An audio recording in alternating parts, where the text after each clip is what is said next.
Você que está online com a gente vai falar um pouco da palavra de Deus agora e vamos estar refletindo a respeito de João capítulo 21, versículos 15 e vamos até o 19. Vamos orar? Senhor, obrigado por esse tempo, Pai.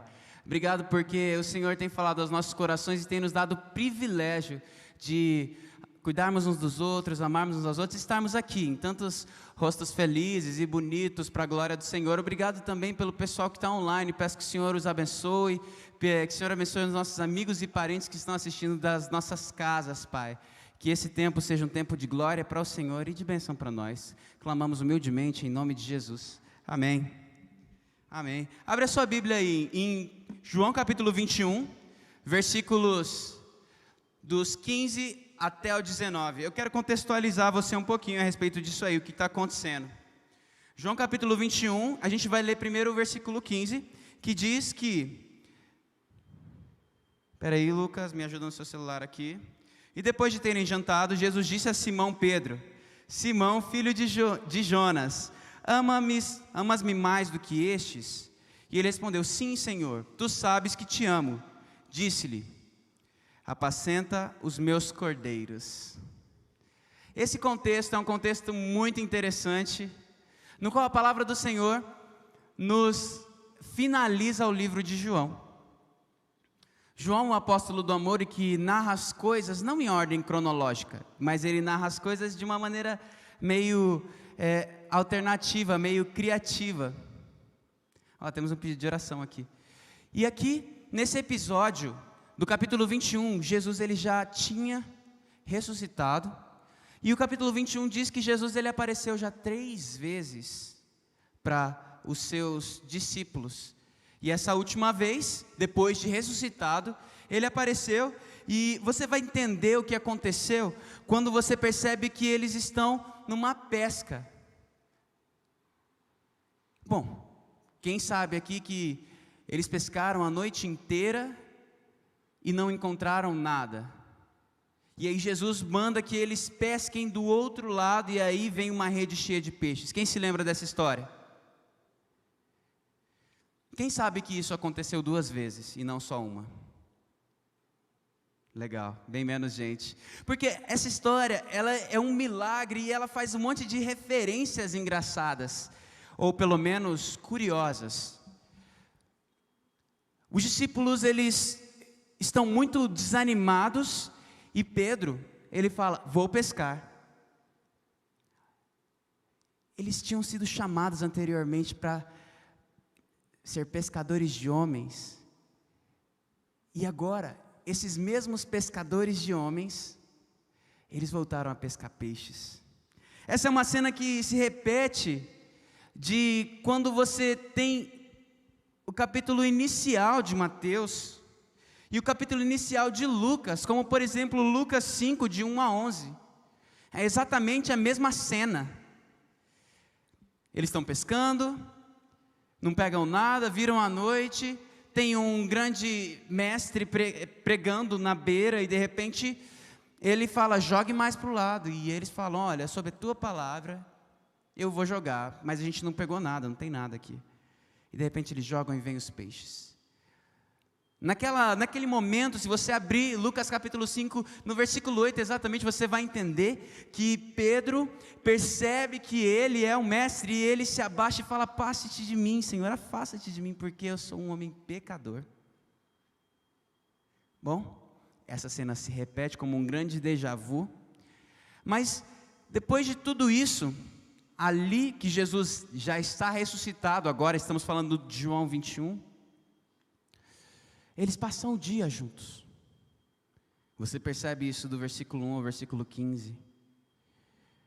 E ali, à noite, depois de terem jantado, você acompanha aqui no versículo 15.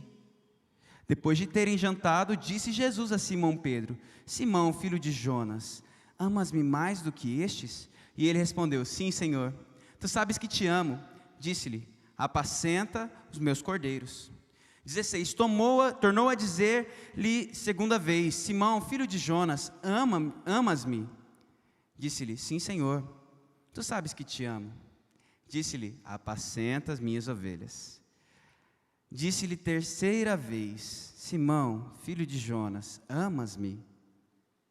Simão entristeceu-se por ter-lhe dito pela terceira vez: amas-me? E disse-lhe: Senhor, tu sabes tudo, tu sabes que eu te amo. Jesus lhe disse: apacenta as minhas ovelhas. No versículo 18 agora: na verdade te digo que, quando eras mais moço, te cingias a ti mesmo e andavas por onde querias. Mas quando já fores velho, estenderás tuas mãos, e outro te cingirá e te levará para onde tu não queiras. E disse isso, significando com que morte havia ele de glorificar a Deus. E dito isso, disse-lhe: segue-me. A primeira parte do texto que a gente falou, do 1 ao 15, do 1 ao 11 especificamente, você consegue mais ou menos se identificar com o texto, perceber que isso aconteceu parecidamente em Lucas, capítulo 5, de 1 a 11, mas e na segunda parte do texto? Quando começa-se a dizer: amas-me, amas-me mais do que este? Você se lembra de alguma referência, algum outro momento na Bíblia em que 3 vezes algo acontece, em que Pedro afirma alguma coisa? Bom, a gente tem uma parte na Bíblia em que acontece em Marcos capítulo 14, na qual Pedro, depois que Jesus é preso e açoitado, ele não afirma Jesus 3 vezes, ele nega Jesus 3 vezes. Aqui nesse momento, em Marcos 14, ou mesmo em João 19, todas as pessoas abandonaram a Jesus. E o próprio Pedro, quando estava perto dele ali, ele diz: não o conheço. E mais tarde alguém pergunta para ele, e ele diz mais uma vez: não o conheço. E pela última vez ele diz: eu não o conheço, e ainda espragueja. Coisas como essa podem acontecer nas nossas vidas. E se você analisar esse texto tão complexo e cheio de conexões, você vai perceber que existe uma verdadeira conexão na qual Jesus resolve fazer isso na vida de Pedro. Porque ele perguntaria 3 vezes para Pedro se Pedro o ama. E porque Pedro responderia 3 vezes que sim, e ainda ficaria chateado, entristecido. Olha o versículo 15 comigo. No versículo 15, Jesus ele começa um processo de cura na vida de Pedro. Porque quando eles estavam pescando, e Pedro viu que era Jesus, ele colocou o manto, e com vergonha pulou na água. Havia uma situação embaraçosa entre ele e Jesus, porque ele tinha negado a Cristo, e isso não estava muito resolvido na mente dele. E ao mesmo tempo, talvez na mente dos discípulos pudéssemos pensar que o profeta, o rei dos judeus, que eles esperavam vir com grande glória, tinha morrido e o abandonado. Então esse misto de sentimento na vida de Pedro não poderia ficar desse jeito. Agora eu quero incentivar você a pensar na quantidade de relacionamentos que você tem que foram rompidos ou que não estão completamente resolvidos. Às vezes a coisa não está mal, mas também não está 100%.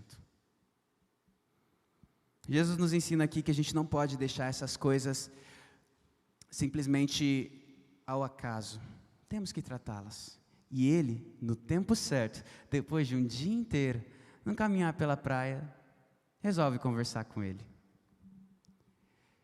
E o jogo de palavras que não aparece no português aqui, no versículo 15, é justamente o primeiro momento em que Jesus pergunta se Pedro o ama mais do que os outros.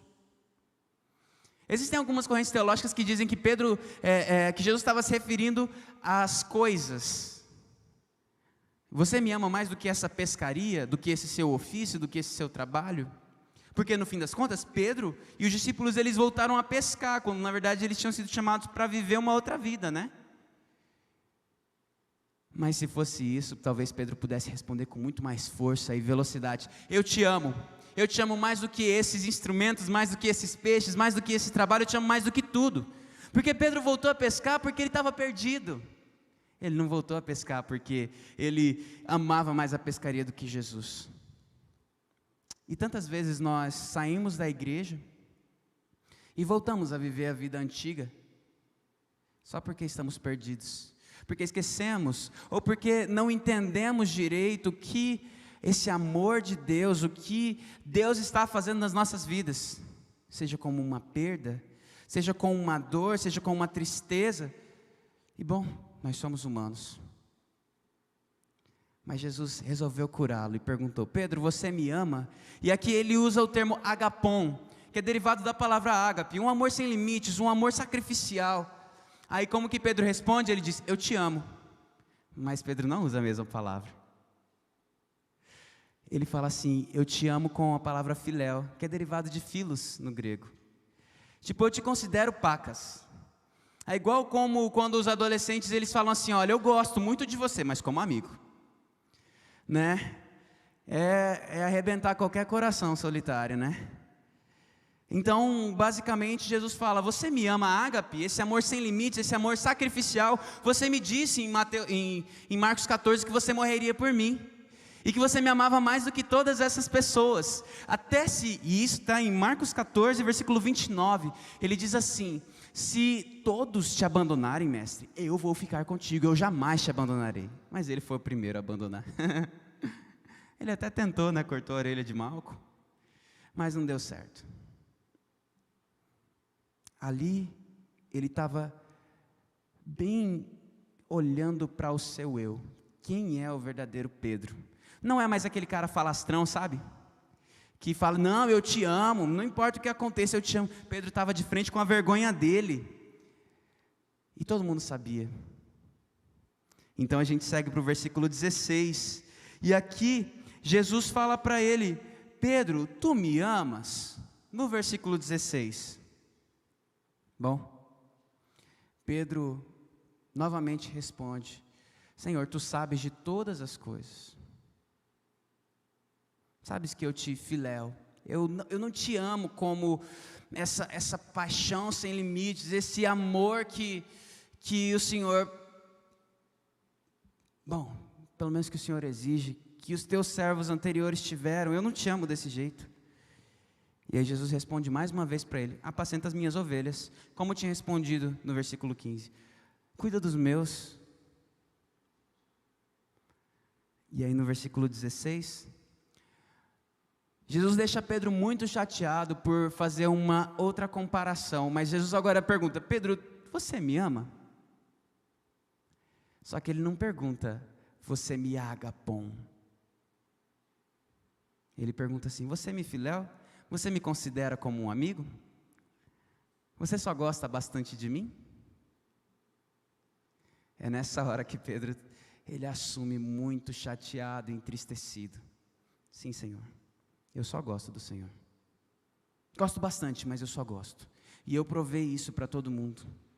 E eu não sou bom o suficiente para ser um servo do Senhor, para fazer a sua obra, para colocar o reino de Deus para frente. O senhor está entendendo que eu não consigo apacentar as suas ovelhas, eu não consigo cuidar dos seus cordeiros, eu não consigo cuidar das suas ovelhas, dos seus filhos. Eu estou bem longe de Abraão, eu estou bem longe de Moisés, eu estou bem longe de todos esses grandes profetas do Senhor que foram além, foram incríveis. Eu estou longe. Eu não posso cuidar das suas ovelhas. Ali, Jesus, surpreendendo a todos, diz: apacenta as minhas ovelhas. Mais uma vez. Com isso a gente pode aprender uma coisa muito interessante. Que Jesus não chamou os bons, Jesus não chamou os especiais, os inerrantes, mas Ele chamou os que erram. Talvez porque seja o único tipo de gente que tenha. Talvez porque a glória dele seja maior quando o vaso é de barro. Mas uma coisa é fato, ele chamou um discípulo para cuidar das ovelhas, assim como eu e você, que estava bem humilhado naquele momento, e que estava de frente com quem de fato é. O crente tem 2 processos na vida dele. Um processo é o Pedro antes da crucificação. A gente se converte, ou às vezes até a gente nem se converte, nem é crente, mas a gente acha que a gente é bom, sabe? A gente acha que, cara, não, deixa esse ministério comigo, pode sair daí, Lúcia, eu sou melhor que você nesse negócio. Aliás, eu sou bem mais crente do que você. Dimas, esse ministério você não é bom não, cara, eu que sou. Mas Jesus nos ensina através da própria vida e das circunstâncias, que nós não somos bons, mas que Ele tem uma obra para fazer em nós. E o versículo 18 e 19, ele mostra Jesus falando que Ele vai ser arrastado e crucificado, ou melhor, Ele vai ser levado quando Ele for idoso, para onde Ele não quiser, e que Ele vai ser preso. E o próprio versículo 19 indica a morte com a qual Ele morreria. Talvez o Pedro, dos capítulos anteriores, antes de Jesus ser crucificado, ele ficasse bem chateado com isso. Mas esse Pedro, de alguma maneira, para ele dá um sentimento dúbio, paradoxal, de que, bom, eu não gostaria de morrer, o Senhor sabe que eu estou com medo disso. Mas ao mesmo tempo, como que o Senhor vai fazer isso? Eu sou muito medroso, eu te neguei, esqueceu? Mas aqui, Jesus está mostrando a glória e o poder dele, como acontece com a sua vida.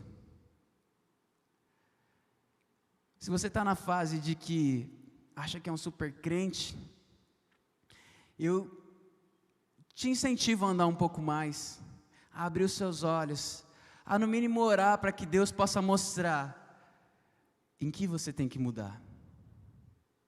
Mas se você está na fase desse cara, que você conhece, você sabe que não tem super crente, talvez você esteja bem confrontado, bem quebrantado pelos seus erros mesmo.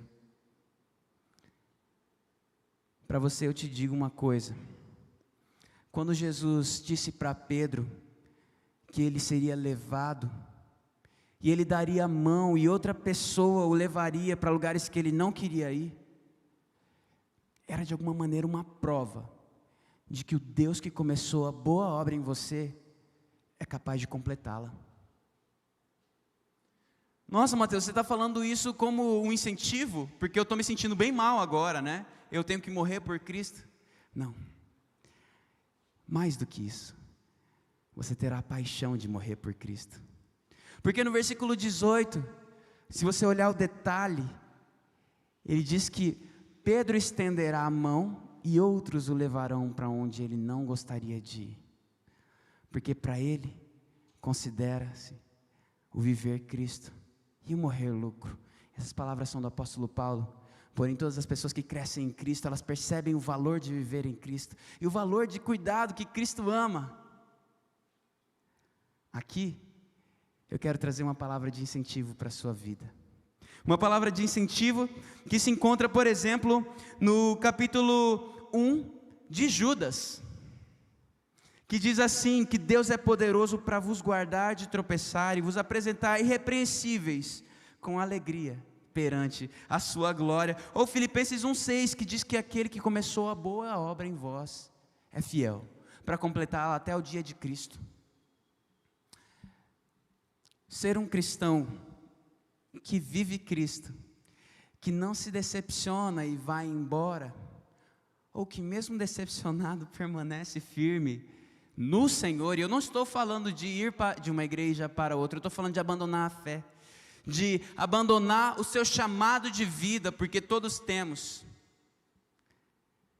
Bom, é um milagre isso, porque somos inconstantes, porque somos pecadores. E agora, O grande chamado de Jesus para mim e para você é: siga-me, apacente as minhas ovelhas. Eu sei que existem muitos jovens aqui que talvez ainda nem estavam vindo presencialmente e agora estão podendo vir.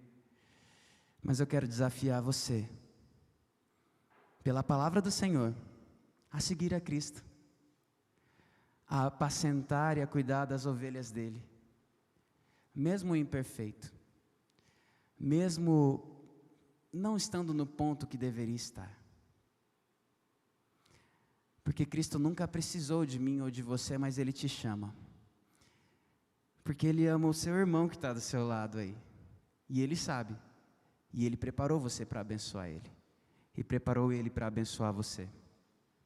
Então eu queria que vocês nesse momento agora, juntamente comigo, abaixassem suas cabeças, orassem e se perguntassem: será que eu fui pescar? Será que eu não estou vivendo o que Deus me chamou para viver? Será que eu estou apacentando as ovelhas do Senhor? Eu é que preciso ser apacentado, eu que preciso ser cuidado. Sim, você precisa. Eu também. Mas eu sei que Deus também te chamou em perfeito para cuidar de outras pessoas. Ore ao Senhor agora. Se há pecado, confesse. A gente não vai ficar de máscara aqui. Vamos todos estar em espírito quebrantado, sabendo que somos falhos, humanos, mas que o nosso Deus, esse sim é digno.